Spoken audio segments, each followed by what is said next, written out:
खामानि मावखौथ' एसे मिनिनोसो लायोब्रा खुरा दै खोन्थालायदो ना मा बुङो हा नंगौ नामा र' बिदिब्ला खोनासं सानै नसुंसेनि हिन्जावफोरनि रायज्लायनाय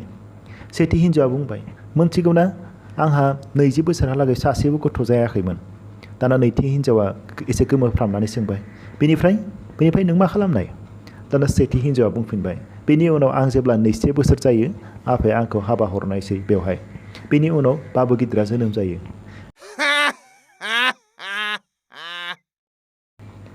जोबोर मोजां खुरा जोबोर मोजां जादों दे आरो मोनसे खोन्थाबावथारदोब्रा खुरा हा नंगौ नामा दे बिदिब्ला खोनासं सासे जोबोर मोदोम गिदिर हिन्जावनि फिसाया हर गेजेर समाव गावनि लोदोदो हिन्जावखौ फोजानानै सोंबाय बाबुमा बाब्राब थैनाया साबसिन ना खेबसेयैनो स्र' थैनाया साबसिन नोंनि बादिब्ला बिसिया एसे आसुं आबुं जानानै फिननाय होबाय खेबसेनो थैनाया साबसिन आंनि बादिब्ला बाब्राब खस्थ' जाना थैनायनिख्रुइ दाना फिसाया फिननाय होफिनबाय बिदिब्ला नोंनि आथिं थोंसे बावखौबो आंनाव दैखांहरबावथारदो बाबुमा